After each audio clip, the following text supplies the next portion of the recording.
చిన్నపిల్లాడిలాగా. నన్ను క్షమించు జయలక్ష్మి. మన బిడ్డ నా చేయి జారి పడిపోయాడు. వదిలేయండి. జరిగిపోయినవన్నీ ఎందుకిప్పుడు? నన్ను తిరిగి రానిచ్చారు, అదే పెద్ద విషయం. తినండి. సంతోషంలో నా గొంతు దిగట్లేదు. మిమ్మల్ని ఇంత సంతోషంగా నేనెప్పుడూ చూడలేదు.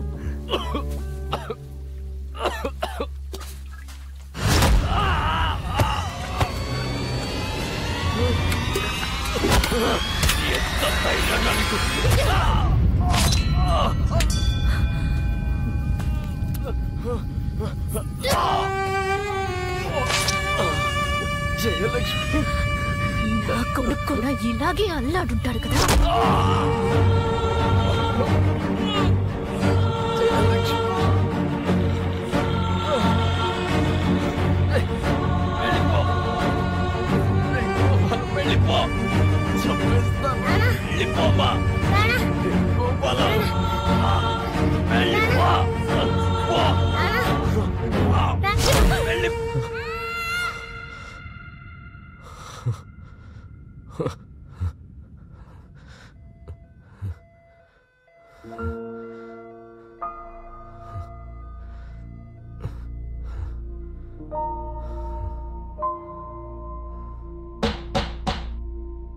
ఆకలేస్తుంది.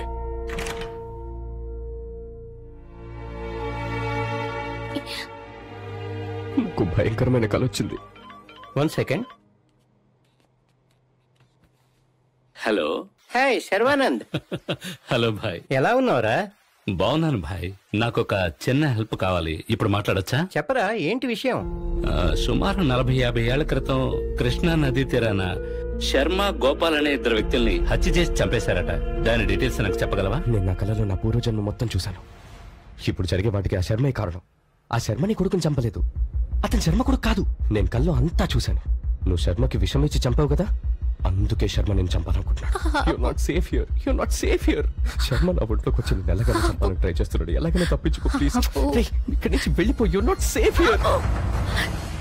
నన్ను చూడు, నాకేం కాలేదు. నేను బానే ఉన్నాను. నన్ను అర్థం చేసుకో. You're not safe here. వెళ్ళిపో ప్లీజ్. నేను నీ కోసం పుట్టాను. నిన్ను వదిలి ఎక్కడికి వెళ్ళను. చూడు, నీకోసం భోజనం తీసుకొచ్చాను.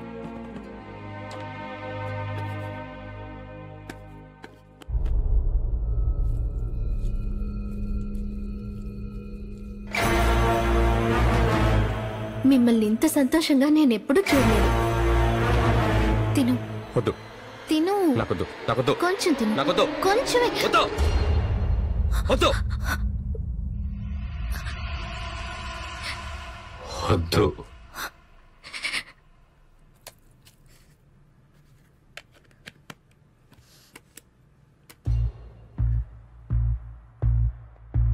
ఒరే శర్వానంద్.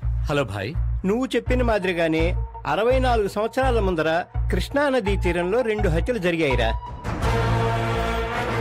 రికార్డ్స్ లో ఏం రాసిందంటే, చనిపోయిన వాళ్లలో ఒకరు తెలుగు మాస్టర్ శర్మ, ఇంకోటి అతని కొడుకు గోపాలం.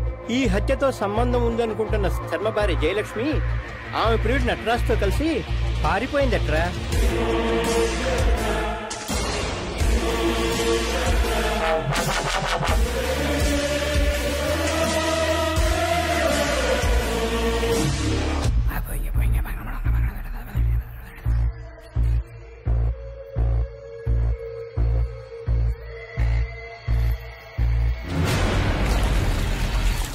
ఇన్ని రోజులు జన్మ నీకోసమే ఎదురు చూసానే.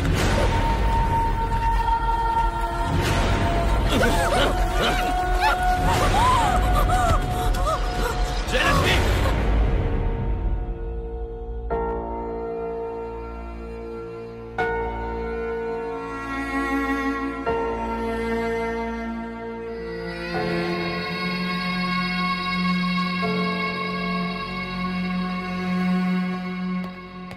అమ్మా, మీ సొంతూరు మాచర్లా? కాదు డాక్టర్. అక్కడ మీ బంధువులు ఎవరైనా ఉన్నారా? ఎవరు లేరు. ఐసి.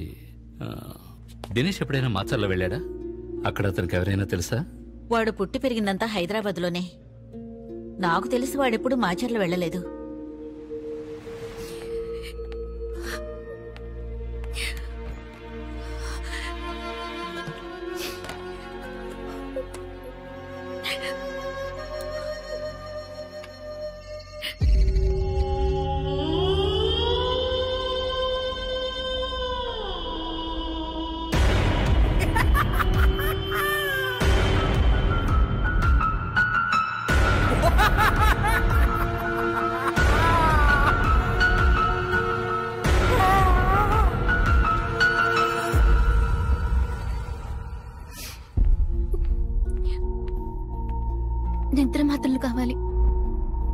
డాక్టర్ ప్రిస్క్రిప్షన్ ఉందా?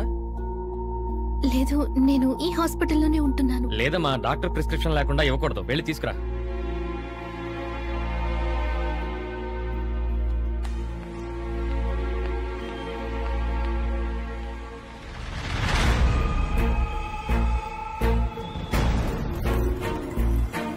నులి పురుగుల మందు కావాలి. ఇదిగోండి. ఐశ్వర్య,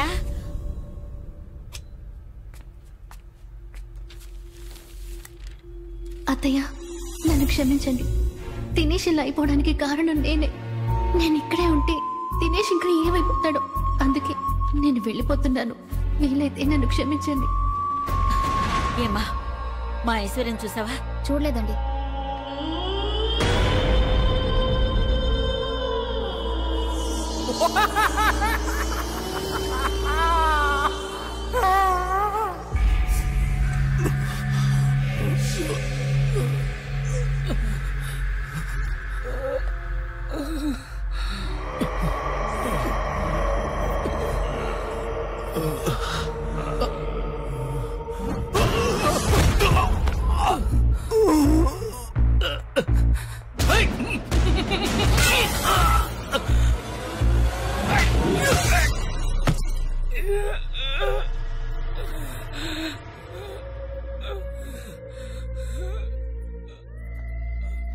దినేష్, శర్మ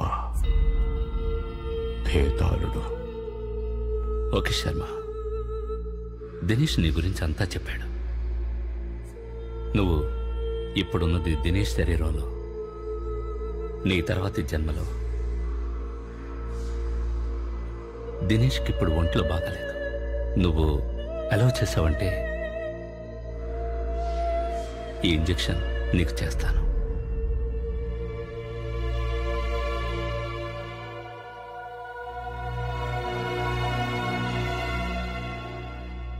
దినేష్ తను పూర్వజన్మలో ఉన్నట్టు ఊహించుకుంటున్నాడు. ఇప్పుడు తను శర్మ అనుకుంటున్నాడు. మీరు చెప్తుంటే నేను నమ్మలేకపోతున్నాను డాక్టర్. మీరు నమ్మినా నమ్మకపోయినా ఇప్పుడు తనున్న పరిస్థితి అదే. నా కొడుకు ఇలాంటి పరిస్థితి వస్తుందని నేను కల్లో కూడా అనుకోలేదు. ఆరోగ్యంగా ఉండేవాడు.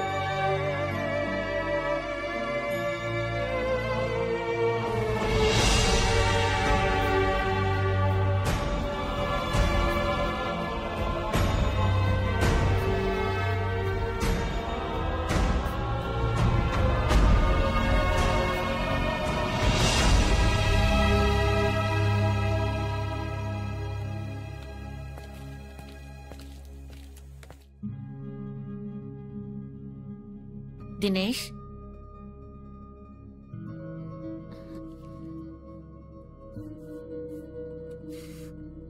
పద డాక్టర్ని కలిసి వెళ్దాం. డ్రెస్ మార్చుకో.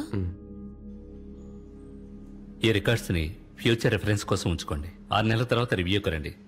ఇప్పుడు ఫార్మసీకి వెళ్ళి మెడిసిన్స్ తీసుకోండి. ఓకే? అమీర్పేట్కి పోనీ. అమీర్పేటగా? నీ చెప్పాను కదరా, ఐశ్వర్య మీ పెళ్లి తర్వాత ఒక్కసారి కూడా అక్కడికి వెళ్ళలేదట. వెళ్ళి చూద్దాం, నువ్వు పోనీ.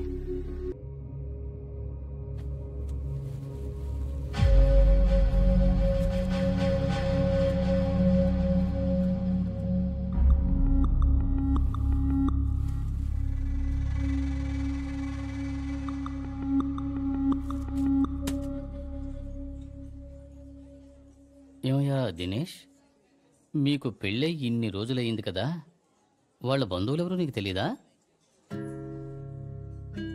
మీకు తెలుసు కదా సార్, ఐశ్వర్య ఒక అనాథని. మ్యాట్రిమోనీలో నువ్వు ఆమెను కాంటాక్ట్ చేసావా, ఆమె నిన్ను కాంటాక్ట్ చేసిందా? ఐశ్వర్య కాంటాక్ట్ చేసింది. అయితే అప్పుడు ఆమెతో పాటు రిజిస్టర్ ఆఫీస్కి వచ్చింది కూడా ఒట్టి ఫ్రెండ్సే.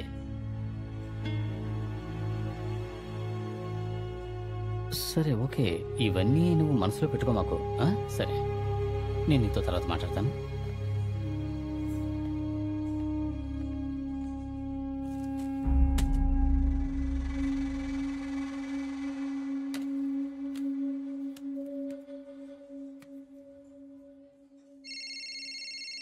అమ్మా. చెప్పరా దినేష్? ఏం లేదమ్మా, నా రూమ్ క్లీన్ చేసేటప్పుడు ఆ. నేను టేబుల్ మీద ఓ ప్యాకెట్ పెట్టాను. సరే దాన్ని తెరవద్దు, అది వేరే వాళ్ళకి ఇవ్వాలి. సరే సరే, జాగ్రత్తగా పెడతాను. ఓకే అమ్మా.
దినేష్ పద, పోలీస్ స్టేషన్కి వెళ్దాం.